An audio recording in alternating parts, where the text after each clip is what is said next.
JP जी, बरेली के आप प्रभारी मंत्री हैं। बरेली में जो हालात कल जो घटना हुई है उसको लेकर क्या मानते हैं? ऐसा है कि वहाँ पर जिस तरीके से कुछ लोगों ने अराजकता फैलाने का काम किया, हुड़दंग करने का काम किया है, और निश्चित रूप से आज कानून व्यवस्था की स्थिति उत्तर प्रदेश जो है, ये किसी तरीके से चीज़ें स्वीकार नहीं हैं।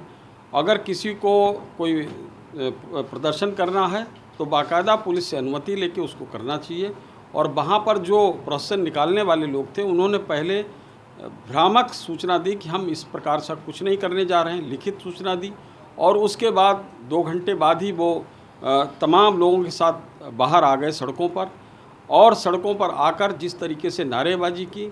मैं कहना चाहता हूं कि आई लव मोहम्मद नारा से किसी को कोई परेशानी नहीं, स्वीकार है। सभी लोग अपने इष्ट देव का जय जयकार करते हैं। हम लोग प्रभु श्री राम की जय जयकारी करते हैं, शंकर भगवान की, हनुमान जी की, तो सभी को धार्मिक आज़ादी है।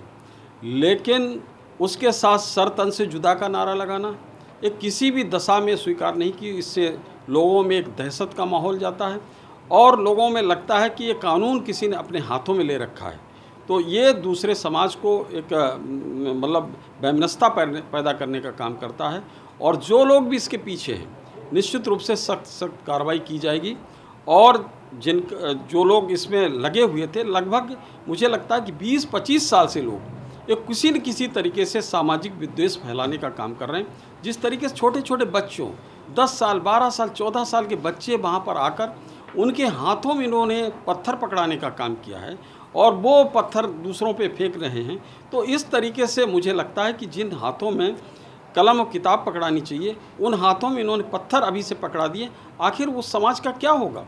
तो इसको सबको चिंतित होते हुए सरकार ने कड़ा फैसला किया, सख्ती की है, और जो भी इस तरीके की हरकत करेगा उससे सख्ती से निपटा जाएगा। अखिलेश यादव ने ट्वीट करते हुए लिखा है कि सरकार अपनी कमजोरी को छुपाने के लिए लाठियों का इस्तेमाल कर रही है। देखिए, अखिलेश यादव जी भी इस प्रदेश के मुख्यमंत्री रहे, और जिस समय वो मुख्यमंत्री थे उस समय मतलब महीनों महीनों दंगा चलता रहता था, और तमाम लोग, सैकड़ों लोग उसमें मर खप जाते थे। दोनों तरफ से लोग मरते खपते थे, ऐसा नहीं कि एक ही वर्ग के लोग मरते हों, दोनों तरफ लोग मरते थे।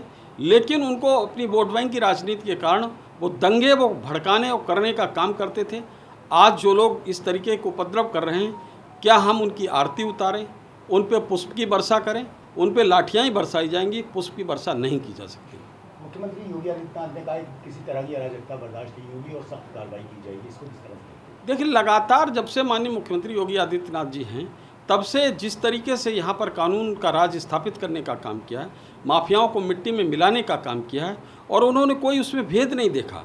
जिसने सर उठाया, चाहे वो उसमें तमाम ऐसे मुन्ना बजरंगी हों, चाहे अतीक हों, चाहे मुख्तार हों, चाहे और कोई भी हो, बड़े बड़े से लोगों के खिलाफ सख्त कार्रवाई की गई है।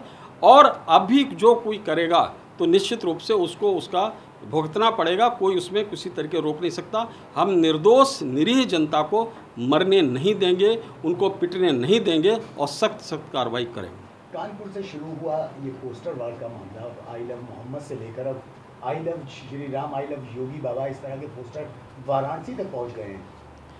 देखिए, उसमें जो नैरेटिव ये तैयार किया, आई लव मोहम्मद के पीछे क्या है, मतलब हाथी के दांत दिखाने का और खाने का। और आई लव मोहम्मद नारा स्वीकार है, सब लोग भाई जय जयकार करो, कोई दिक्कत नहीं। लेकिन उसके साथ जो सरतन से जुदा का नारा लगता है, वो निश्चित रूप से स्वीकार नहीं है, और उसको कोई समाज स्वीकार नहीं कर सकता है। और बाकी समाज अपना इष्ट देव की जय जयकारी करते हैं, इसमें किसी को कोई आपत्ति नहीं। और मुझको लगता है कि इसमें सबको शांति के साथ बैठना चाहिए। कोई प्रतिक्रिया में दूसरा नारा गढ़ना ये बहुत ज़्यादा ठीक नहीं है। सब शांतिपूर्ण ढंग से समाज में रहें, और इस समाज को एक साथ विकास के पथ पर जिस तरीके से मोदी जी, योगी जी ले रहे हैं, उस तरीके से उत्तर प्रदेश को विकास के पथ पर ले जाएं। हमारा उत्तर प्रदेश बहुत आगे बढ़ चुका है, एक बीमारू राज्य से एक विकसित राज्य की तरफ बढ़ चुका है, और एक देश का ग्रोथ इंजन के रूप में माननीय प्रधानमंत्री जी इसको देख रहे हैं। उत्तर प्रदेश से बहुत आशाएं और अपेक्षाएं इस देश के नागरिकों को हैं, लोगों को हैं, और अगर हम सब लोग इसी चीज़ में उलझे रहे तो मुझे लगता है फिर से हमारी जो व्यवस्था है बेपटरी हो जाएगी, और हमारा उत्तर प्रदेश जो ऊंचाइयों पर पहुंच रहा था उसमें कहीं न कहीं बाधा आएगी, उसमें समय लग जाएगा। तो मैं सभी से अपील करता हूं कि सामाजिक सौहार्द बिगाड़ने का काम ना करें, और सभी लोग एक रस होकर समाज के सबके साथ चलें।